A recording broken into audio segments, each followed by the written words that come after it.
आता भाजपचा नूरच काहीसा वेगळा आहे। शिवसेनेच्या कोर्टामध्ये चेंडू टोलवलेला आहे। महायुतीच्या जागा वाटपाबाबतच्या पत्रकार परिषदेत आज संध्याकाळी भाजपने जी भाषा वापरली ती युती टिकवण्याची होती का, हाही सवाल आहे। भाजपची खतखत नेमकी कशा शब्दात बाहेर पडली ते पाहूयात।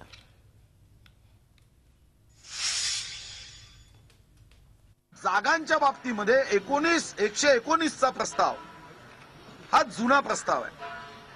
आज 59 जागा अशा आहेत की ज्या शिवसेनेने 25 वर्षात जिंकल्या नाहीत। 19 जागा भारतीय जनता पार्टीने कधी जिंकल्या नाहीत। प्रत्येक जागेचा निकष हा विजयाचा असावा।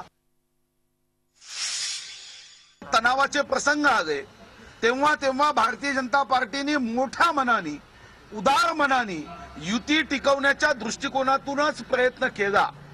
जेव्हा या राज्यामध्ये सन्माननीय शरद पवारांना पंतप्रधान बनवण्याची भाषा शिवसेनेच्या माध्यमातून करण्यात आली तेव्हाही भारतीय जनता पार्टीने संयमाची भूमिका घेत युती टिकवण्याचा प्रयत्न केला। म्हणजे भाजपनेच फक्त त्याग करावा आणि शिवसेनेने बाकी आमचा फॉर्म्युला जसाचा तसा राहील ही भूमिका आमच्या कार्यकर्त्यांना मान्य नाही। आणि त्यामुळे आमचा शिवसेनेला आग्रह आहे की आम्ही 7 लोकसभेच्या जागा राज्यसभेत आपल्याला दिल्या, त्याऐवजी त्या जागा कधी निवडूनच आल्या नाही, अशा जागांचा तरी फेरविचार झाला पाहिजे। या सगळ्या संदर्भात आपण अधिक माहिती घेऊया, चर्चा करूया आमचे प्रतिनिधी दीपक भातुसे यांच्याकडून। दीपक, झी24 तासनं या संदर्भातली बातमी दाखवल्यानंतर युतीच्या चर्चा बैठकांना वेग आलेला आहे आणि आता भाजपनं शिवसेनेच्या कोर्टामध्ये चेंडू टोलवलेला आहे। नेमकं काय घडतं आहे महायुतीच्या गोटामध्ये? आज रात्री पुन्हा बैठक होणार आहे, हे सविस्तर सांगा। हेमाली, जरी चर्चा सुरू झाली असली शिवसेना भाजपमध्ये तरी सुद्धा युतीचं भवितव्य अजूनही अंधकारमय, अंधारात आहे असं म्हणावं लागेल। कारण दोन्ही नेत्यांची वक्तव्य बघितली, बैठकीनंतरची वक्तव्य बघितली तरी सुद्धा दोन्ही नेते, दोन्ही पक्ष आपापल्या भूमिकेवर अद्यापही ठाम असल्याचं दिसतंय। आदित्य ठाकरे म्हणतात की युवा सेनेचं मिशन 150, मिशन 150 हे अजूनही कायम आहे आणि याच मिशन 150 वरून खरं तर युतीमध्ये तणाव निर्माण झाला होता। कारण युवा सेनेने एका मेळाव्यामध्ये जाहीर केलं होतं की युवा सेनेचं मिशन आहे महाराष्ट्रात 150 जागांचं। या मिशनमुळेच भाजपकडे शिवसेनेने 150 जागा मागितल्या होत्या आणि युवा सेनेने मिशन जाहीर केलं, त्यामुळे आम्हाला 150 जागा मिळायलाच हव्या अशी भूमिका शिवसेनेने सुरुवातीपासून ठेवली होती आणि त्यामुळे भाजप आणि शिवसेनेमध्ये तणाव हा वाढत गेला।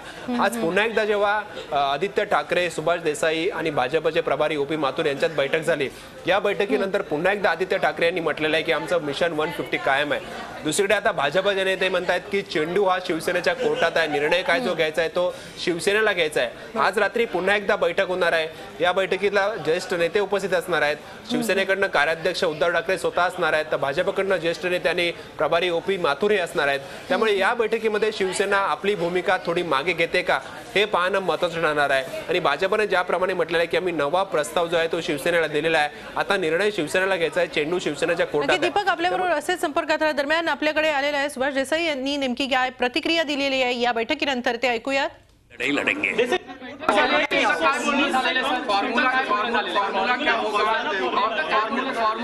आज रात की मीटिंग में फॉर्म्युला तय हो। अद्याप फॉर्म्युला तय नाही असं म्हणता आहेत, फॉर्म्युला अजून ठरलेला नाही असं सुभाष देसाई यांचं म्हणणं आहे। मात्र शिवसेनेची ही भूमिका काहीशी नरमाईची आहे असं जाणवत आहे। सही, और युवा सेना प्रमुख आदित्य ठाकरे और भारतीय जनता पार्टी की ओर ओम जी माथुर और देवेंद्र जी फडणवीस चर्चा होगी। अच्छी तरह से चर्चा हुई है और आज रात फिर से ये चर्चा आगे होगी और निर्णय हो जाएगा। दोनों ने मिलकर एक बात तय की है कि शिवसेना भाजप जो इतने 25 साल की महायुति है वो वैसे ही रहेगी और हम कांग्रेस और राष्ट्रवादी को पराजित करने के लिए एक दूसरे के साथ मजबूती से वो आगे की लड़ाई लड़ेंगे।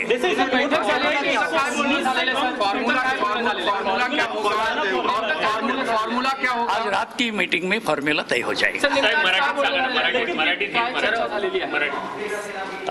आज दोन्ही बाजूच्या नेत्यांची बैठक झाली आणि रात्री एक बैठक होऊन त्याच्यामध्ये फॉर्म्युला शेवटी नक्की होईल एवढं एक ठरलेलं आहे। पण तुमची लेकिन आपल्या चांगली आहे, युती आहे, महायुती आहे आणि त्याच्यामध्ये चांगली एक सकारात्मक चर्चा झालेली आहे आणि ही गोष्ट पुढे जाऊन आज रात्रीच्या बैठकीमध्ये पूर्ण होईल.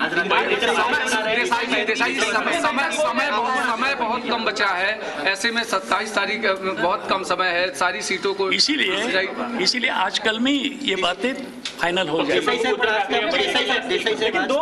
त्यांनी प्रेस कॉन्फरन्स घेतली, त्याच्यामध्ये जुन्या जागांचं काय झालं, प्रतिभाताई पाटलांच्या वेळेला काय झालं, सगळं काढायची काय गरज काय नाही. हो, तशी गरज नव्हतीच. त्याचबरोबर माधव भंडारी यांनी चर्चा आम्ही थांबवलेली आहे असं जे म्हटलेलं आहे याची आम्ही आज चौकशी केली, परंतु भाजपतर्फे किंवा शिवसेनेतर्फे कुठेही चर्चा थांबवण्यात आलेली नव्हती. ह्या गोष्टीचा एक खुलासा झालेला आहे. आता शिवसेने मोठेपण दाखवा. आतापर्यंत आम्ही ज्या पद्धतीने दोन्ही पक्ष आपल्या आपल्या मनाचा मोठेपणा दाखवू शकतात. 59 सीट्स को लेकर के देसाई जी 59 सीट को लेकर जिस तरीके से उन्होंने कहा कि 59 ऐसी सीटें हैं जिस पर शिवसेना कभी जीती नहीं है. देखिए ये बातें दोनों तरफ से है. कुछ सीटें ऐसी जिसमें भाजपा भी पहले जीती नहीं है और शिवसेना कुछ सीटों पे जीती, ये तो चलता ही है. इसीलिए तो पूरी सीटें लड़ते हैं कि पूरी की पूरी नहीं कोई पार्टी जीतती. तो इसी के ऊपर अंतिम जो निर्णय है उद्धव जी और ओम जी बैठ करके तय करेंगे.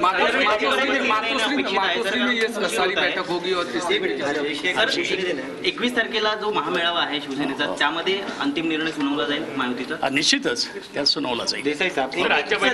त्यात आमचे सगळे महाराष्ट्रातले लोक येत आहेत आणि त्यामुळे त्या सगळ्या पदाधिकाऱ्यांना मार्गदर्शन होणार आहे. 135 सीटें नहीं देने की जो बात उद्धव साहब ने कही थी, क्या अब भी उस पर शिवसेना कायम है, आप लोग नीचे आने के लिए तैयार है?